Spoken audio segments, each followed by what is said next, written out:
नमस्कार दोस्तों, रियल बात न्यूज में आपका स्वागत है। मैं हूं अमरेंद्र सिंह। मैं इस समय हूं उत्तर प्रदेश के प्रयागराज संगम में। आप देख सकते हैं संगम या वही नगरी है जहां महाकुंभ होना है। और इस बार का जो महाकुंभ है 12 ब्राह्मे मतलब 12वीं बार हो रहा है और 144वां साल होगा।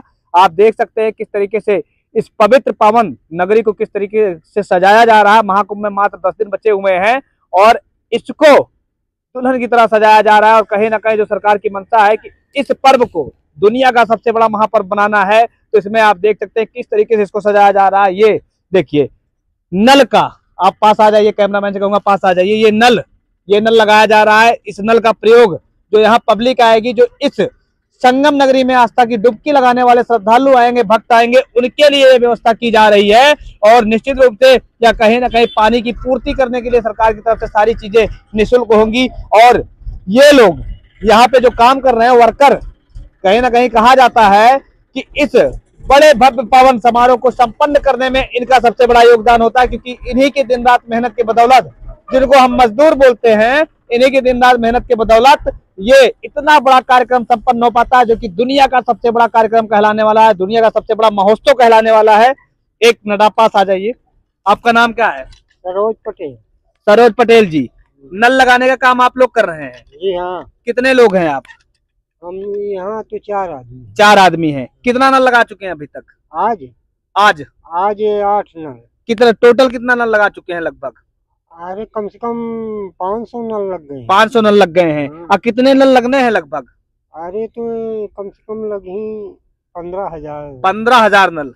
आप देख सकते हैं वर्कर हैं, यहाँ पे काम करते हैं और दिन रात इनकी मेहनत के बदौलत इस बड़े महाकुंभ का आयोजन हो पाता है, दुनिया के बड़े महापर्व का आयोजन हो पाता है। आइए महंत जी भी हैं, इनसे बात करते हैं। मान जी, आपका हमारे चैनल में हार्दिक स्वागत है। क्या नाम है आपका? महंत लक्ष्मण दास जी महाराज। लक्ष्मण दास जी महाराज। ठाकुर राधा कृष्ण गोपाल मंदिर बड़े हनुमान जी के पास है। बड़े हनुमान जी के पास से है। पहला प्रश्न है ये महाराज जी, इस बार जो आपके प्रयागराज में तीर्थों के राजा जो कहे जाते हैं, प्रयागराज में भव्य महाकुंभ का आयोजन किया गया है। इस महाकुंभ का महत्व क्या होगा? महाकुंभ का महत्व तो अद्वितीय है, कोई वर्णन नहीं कर सकता है जी। लेकिन कुंभ तो हम लोग 94 से लगा रहा हूँ शिविर। लेकिन ये कुंभ सबसे अच्छा दिव्य, जो हमारे जोगी जी महाराज का जो क्या कहते हैं विचार, संत हैं, संत का विचार ऊंचा होता ही है, वो सर्वोच्च कोटि के उनके विचार होते हैं। और प्रयागराज महाराज सर्व तीर्थों में सर्वप्रधान तीर्थ मानी गई है। सब पूरी मानी जाती है, अयोध्या पूरी, जगन्नाथ पुरी और द्वारिका पुरी, सब पूरी हैं। लेकिन ये तीर्थराज है।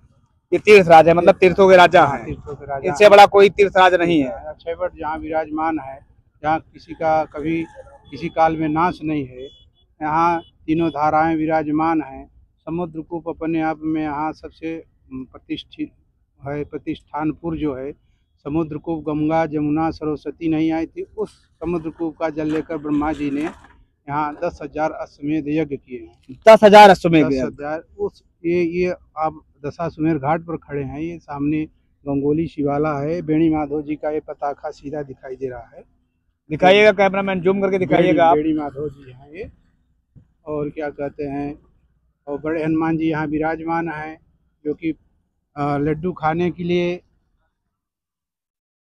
अच्छा, इस महाकुंभ में यहाँ की सभ्यता की एक झलक आती है, यहाँ पुरानी पद्धति की झलक आती है, पुरानी सभ्यताओं को दिखाया जाता है। तो क्या ये सही है कि यहाँ कहीं ना कहीं हमारे देश की जो संस्कृति है उसको इस महाकुंभ में घोलने का प्रयास किया जा रहा है? बहुत बहुत बहुत उच्च कोटि की, जो हमारे धर्म दब चुके थे, सनातन धर्म जो विदीर्ण हो चुके थे, वह आज उच्च श्रृंखला में चल रहा है। जैसे कोई पौधा दवा दिया गया हो, आज उस पौधे को उगाने के लिए या बढ़ाने के लिए हमारे संत जी, हमारे महंत जी और हमारे मुख्यमंत्री जी, हमारे प्रधानमंत्री जी, इन लोगों का बहुत बहुत बहुत क्या कहते हैं धर्म के उसमें बड़ा इनका अच्छा विचार योगदान रहता है। हाँ। अच्छा, इसमें महाराज जी एक बात और जाननी है कि जो इस माघ महीने में 1 महीने का कल्पवास होता है, इसका क्या महत्व होता है? कल्पवास तो अनादिकाल से ऋषियों ने यहाँ से निर्णय लेते थे। प्रयागराज इसीलिए बोला जाए, प्रयागराज राज जहाँ से चलती हो, शासन चलता हो। ये राष्ट्रकूटों की नगरी थी, झूसी प्रतिष्ठानपुर, जिसको आज झूसी कहते हैं। पुराना नाम इसका प्रतिष्ठानपुर, प्रतिष्ठा का पुर है। हाँ, अनादिकाल से ये यहाँ से ऋषि महात्मा कल्पवास करते थे और यहाँ से निर्णय लेते थे। फिर राजाओं को सौंपते थे वो निर्णय कि राजन ये कार्य करना चाहिए, कार्य करना चाहिए। यहाँ ऋषि मुनि अपना निर्णय लेते।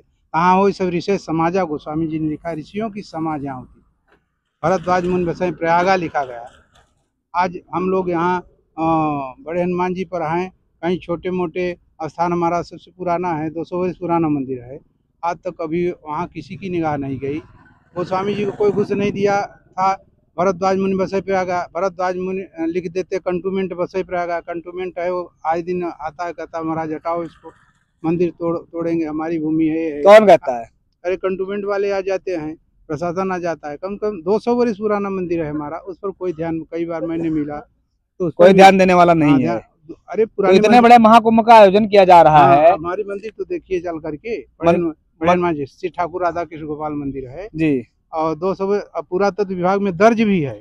उसके बाद भी आपको सुनने वाला कोई नहीं है, कुछ नहीं मिला महाराज उसमें कि उसका मंदिर को तो थोड़ा सुधरवा दें। तो देख सकते हैं हम, अष्टधातु की मूर्ति है। अब वो अष्टधातु की मूर्ति के लिए बताइए, हम टूटा फूटा है, कैसे उसको आरती कर रहे हैं, पूजा कर रहे हैं। और कार्य तो सब उच्च कोटि पर चला, कम छोटे छोटे संतों पर भी ध्यान दे दे। मतलब सरकार को आप पे भी ध्यान देना चाहिए। जी बिल्कुल। अरे इतना बड़ा महाकुंभ कराने का मतलब तभी निकलेगा जब सबको साथ लेके चला जाएगा। संत असली नकली फसली जो है, कम से कम भेषधारी तो है। बड़े ही महंत केवल दे करके नहीं कि किसी सरकार को बना देते हैं, छोटे छोटे संत भी पूरा सहयोग देते हैं। हाँ, एक एक बूंद से घड़ा भरता है। बिल्कुल बिल्कुल बिल्कुल। तो देख सकते हैं महंत जी हमारे साथ है, बड़े हनुमान जी मंदिर के पास ही आपका अखाड़ा है, आपका आश्रम है ठाकुर राधा कृष्ण, और आपने हमें समय दिया इसके लिए धन्यवाद। चलिए और दिखाते हैं, यहाँ पुरानी पद्धति का प्रयोग किया गया है। आप देखिए हमारे साथ बने रहिए, आपको हम दिखाते हैं।